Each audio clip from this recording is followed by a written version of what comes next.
I knocked down like the first 4 cups until the last one I actually had to stop. I grabbed it, put it on my head, drank another one, and then that was it. I don't remember anything after that. I was tumbling. All right, this video we are going to do a recap of the New York City Marathon, how we got this medal, and how we almost died at mile 24. Here we go. All right, let's start all the way from the beginning. It was a long day. Had to wake up at 2 in the morning, drive to the city, parked near the finish line, 2 blocks away from the finish line. I learned my lesson from last year. Last year, I parked far from the finish line, close to Midtown, close to where I took the bus. And then after the marathon, I had to do a long walk, get on the sideway, go down the stairs, go upstairs. Yeah, I wasn't doing that this time. So I parked on 60th Street, the next avenue after Columbus Avenue. So I was nearby the finish line. Parked there, took the subway to 42nd Street to the public library, took the bus, got to the starting village, and then I waited, took a nap, took like a 45-minute nap until 8 o'clock or so, and then I went to the porta potties, did my things, then I went back to take another nap. They announced, until they announced the corrals opening. Once they announced the corral openings, I went back to the porta potty, I changed, put my leggings, put my racing kit. We should go over this racing kit. Look at that kit. One Piece, the Straw Hat Pirates, Luffy, and then in the back we have the New York City Marathon course. We got Sanji, Zoro, all that told my being. Yes, I did that. Got in the corrals, got into the porta potties. Again, gotta eliminate any excess that I have in my guts at that time. Did my thing, got out of the porta potties. Now by this time the corral were pretty filled up. Sat on the curb and waited. We started marching onto the bridge. The helicopters flew right on top of us. Now, again, I was in Corral C. Last year, I was in Corral D. And from last year, I remember, once the cannon went off, by the time we got to the starting line, New York, New York by Frank Sinatra was almost over. So I didn't want that to happen this year, so I stayed in Corral C. But in hindsight, I should have gone back to Corral E, because my goal for this race was to go under 3 hours and 20 minutes. And in Corral E, that's where the 3 hours and 20 minute pacer was. So big mistake, but I was confident. My training was well.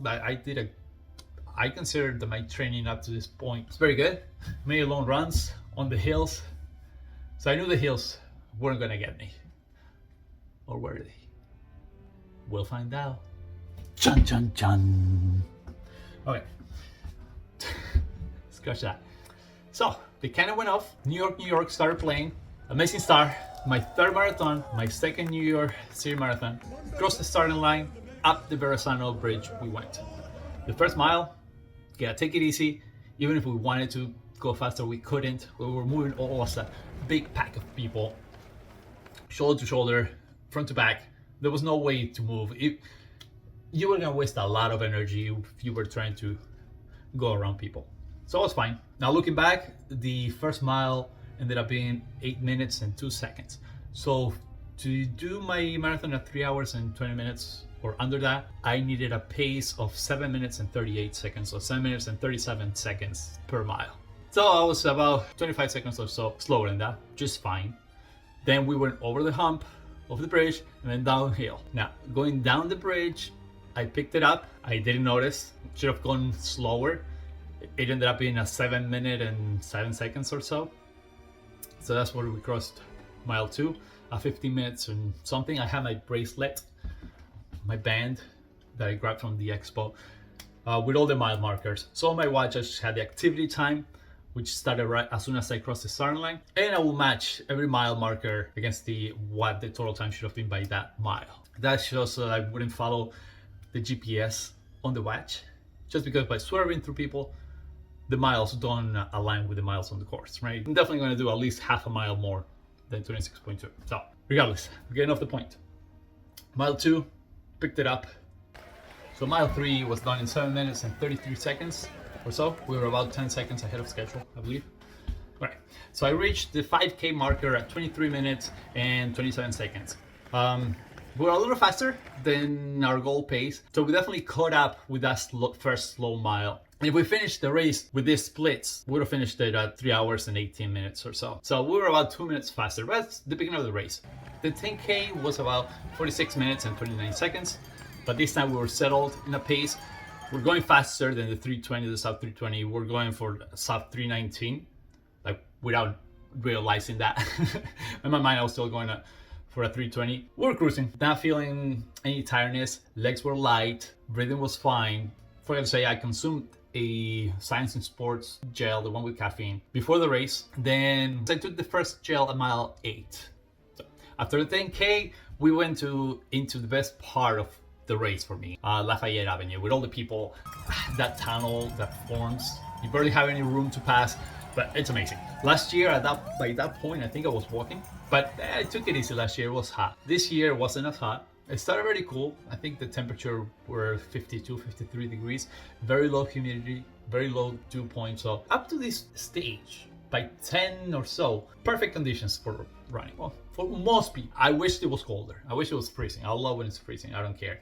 Just put some gloves on, a hat, halfway through, just throw those out and run. But Lafayette Avenue, the best part of the New York City Marathon, without a doubt. Towards the end, Central Park, all that, it's crazy.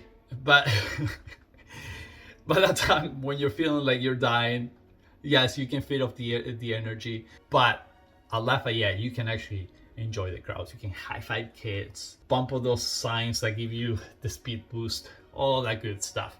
So we left Lafayette. We went through the Jewish Orthodox neighborhood, which was a lot more. There were a lot more people than last year. Last year, it felt like we were bothering them, but this year, I saw them cheering. So it was nice. This year was a lot nicer.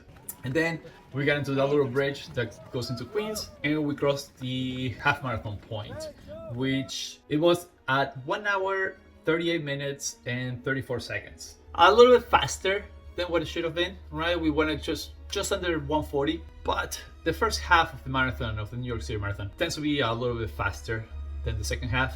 I think out of all the majors is the hardest one to negative split, just because all the hills are on the second half. Went into Queens, still taking out my phone, doing some recordings here and there, and I knew what was coming. I knew the Queensboro Bridge was coming up. Last year, it kicked my butt.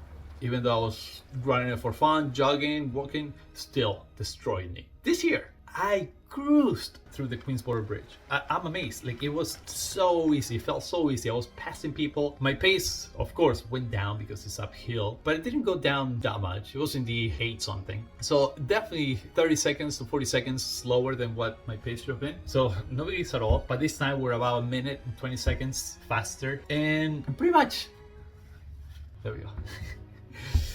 So by this point, I settled the pace and I was cruising. I didn't feel like I was working at any point until First Avenue. I think is the hardest part of the race. It's the hardest part of New York City Marathon. Yes, the hills on the uphill on Fifth Avenue, 22, 23, mile 22, 23, that's tough. But that's tough because of the stage where it's at. But First Avenue, you come off the Queensboro Bridge, so you did a good effort on that uphill. And then you're going downhill, so you're gaining some pace, you're getting some speed, then you turn into First Avenue, and even though the crowds are amazing, there's a lot of people, the road is so wide, it's rolling hills, and it's about 3 something miles of straightaway. So you do not see the end. All you see is like the reliefs on the road. It's daunting. So this is the place where you either have to go to the side so you can feed off the crowd, or I know people say don't listen to music on the New York City Marathon. This year I did take my earbuds and I was listening to a podcast. Most of the race I couldn't hear anything just because of the crowds. So, and I have those earbuds that you can hear the outside noise. So I was feeding off the crowd. But by this time I had to turn that on. I had to turn it up because I knew I needed it. Now it was time to work. It's not that I felt tired, but I started to work. I knew I need to keep in check with my paces. Not that I was going at below 7:37, but sometimes like you feel you're going fast, but you look at your watch and you're going a minute slower. So that's why I didn't want that to happen. I didn't want to be like way off pace. And it's rolling hills. I think the net gain, you end up gaining, you definitely end up gaining elevation because then you have the bridge at the end, which goes into the Bronx. Now, by this time, I didn't take my phone out again because if I remember correctly, the Bronx, it's tough, has many turns. This year, there were a lot more people than last year, but I knew it was time to work. Here's where my legs, yes, now I started to feeling no cramps. I never felt any cramps. But I did occasionally have to check on my pace and go a little faster, right? I had to work for my pace to be below 7:37. My paces were a lot faster than 7:37. So definitely that could account for what happened on mile 24. Got off the Bronx, took the the Fifth Avenue bridge. The bridge wasn't bad at all. Didn't feel it. It's very short. By this time, I was working, but it was fine. It felt like I could handle this pace. I could finish right mile 22. 4 more miles at this pace. Definitely can do it. I knew that little incline over a long distance was coming up. Did my best, but here's where the mistake happened. I was working harder and harder and harder. Mile 22, mile 23. Then my pace didn't get slower, but I definitely was working a lot harder for it.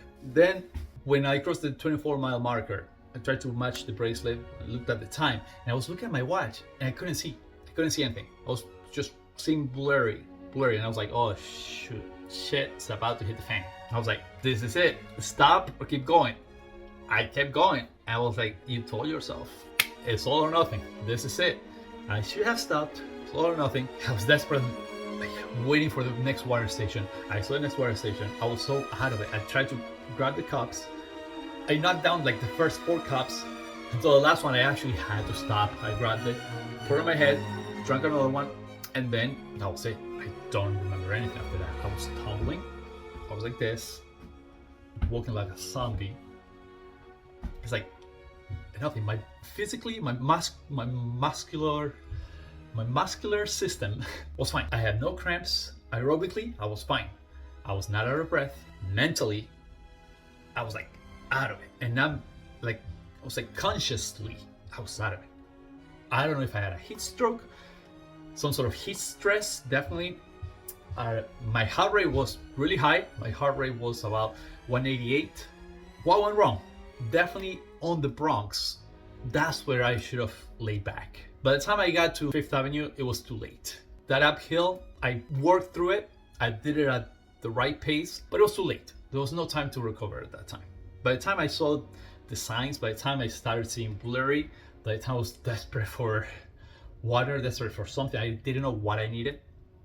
It was too late. I would say around mile 20, once I crossed into the Bronx, I should have reassessed and should have gone a little slower. I think if I would have gone 30 seconds to a minute slower, I definitely would have done a sub 325 marathon. Definitely. Because up until the point I actually stopped running, with 2.2 miles to go, my finish time was going to be 3 hours, 18 minutes, and 30 seconds. So I was about a minute and a half faster than my goal race time. So definitely if I had slowed down at the Bronx, I would have definitely done very well. Finished it with a big smile. I did finish it with a big smile, but a Rocky Balboa smile, I will say. But so here I am. I'm out of it. Trying to look at my time, trying to look at things I cannot. And this is like over time, all these things came back to me, and now I remember it. But at that time, I did not remember anything. I was out of it. All I knew was that I was running the marathon. People were trying to help me. Are you okay? Are you all right? The cops, medical stuff. And I was just waving them off. I'm okay. I could barely talk. I thought I just needed to throw up. I was like, I need to throw up. It seemed like it was an eternity. I lost track of like what mile it was. And I lost track of the park and of the course map. So I was like, I'm almost done. I'm at the park. I'm in Central Park. I'm almost done. And I forgot. You go in Central Park, then you go out on 59th Street. You go all of 59th Street, and then back into the park. So as I'm getting out of it, like my senses are coming back to me. I get out of Central Park, and I hit 59, and I see a sign. I don't know if it was an official sign or if somebody had a sign, but it was an orange sign that said 1.5 miles to go. At that point, I was like, what the fuck? Yes. I was like, no way. I was this close to DNFing. At that point, I was like, but I started walking.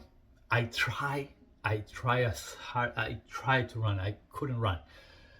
Once I came back to my senses, another thing started happening. By this time, I had walked about 10 minutes or so. So my body was cold. My heart rate was very low now. All the water that I had poured on myself, my sweat, I was completely wet. And now I'm starting to feel cold. Like, I was freezing. I was freezing. Here's when my brother called me and Rommel. And I was like, you can still tell I'm a little out of it. Now thinking back, I should have asked him for a jacket because I was freezing. And I knew I still had a mile and a half to walk. I'm gonna finish this. I'm gonna finish this marathon. So I just started walking, taking deep breaths, walked and walked and walked and walked and walked. Now mentally I was feeling a lot better, I had all my senses, just my body had shut down. I couldn't restart my body. A whole nother issue, right? As much as I wanted, I could not restart my body. I couldn't run. My muscles were like this. Yes, I was cramping up everywhere. I think we saw the 800 meter sign, then I went back into the park, recorded a little bit, recorded myself. If you look at my face, I don't look that tired, except with this picture, but got to take a picture with the Uruguayan flag. Last year I couldn't because I was running through that. And crossed the finish line. That's it. I got it done. Now if you think about it, I was in good pace because even though I completely walked, and like, except the last 800 meters, I walked really slow. I finished with a time of 3 hours 53 minutes and I think 6 seconds. I'm not sure, but 3 hours 53 minutes. Having walked the last 2 miles, 2.2 miles, I think that's really good. I did a sub 4 hour marathon with the last two being completely walked. But the pain didn't end there because I just thought, let's be cautious. We do have to drive back. Well, my brother was driving back, so I wasn't driving back, but still, they go get checked on medical tent, just making sure, I don't know, my heart rate was fine. Maybe they could hook me up with something, just making sure I was fine. So as soon as I crossed the finish line, I saw medical staff. I think her name was Stephanie or Stacy. I think it was Stephanie. Lovely. She was very helpful. So I asked her, can I walk to the medical tent? And then she was very helpful, asking me questions to making sure I was fine. But at this point, I was fine. She was in a lot of pain, could barely walk. She took me to the medical tent. They laid me down, and this was about like 2 blocks away, so it wasn't on the side. It wasn't right next to the finish line. They laid me down. They gave me salt. They gave me lots of Gatorade, and then within 5 minutes, they saw that I was fine. Like I wasn't out of it. My eyes weren't rolling back or anything. So they were like, "Okay, I want to see if you can walk." So I started walking, and then they walked me around the tent, and they took me to the exit, and then, "Okay, bye, see ya," which was fine because that means I was fine. But now I was like, "Oh, I shouldn't have to walk back." So then I walked back, but I walked back a different way, and I got right into like the walkout chute. But I saw they had already their medals. It's like, oh, I had to get my medal. So then I walked back another 2 blocks to the finish line. Got my medal. This year, I don't know, this year they weren't putting it on you, so the lady handed it to me, and I took my phone. I was like, "Hey, put it on me." Started recording. But and then I was freezing, so I couldn't wait until we get to the ponchos. I got my goodie bags. Then I went, got my poncho, put my poncho on. Once I put my poncho on, yes. Once I put my poncho on, another thing, last year they put it on me. This year I had to put it on myself. Once I put this on, it was, I started getting warm. Still, a long way to walk. Walked all the way out, more than a mile. Definitely felt more than a mile. Got my check bag, got into a porta potty. Took about 30 minutes to change, get undressed, get all those stinky, sweaty clothes off. Got a whole new pair of clothes, even underwear. Took my band-aids off my feet, which helped a lot. That was it. That's my marathon story, and I'm sticking to it. Take care.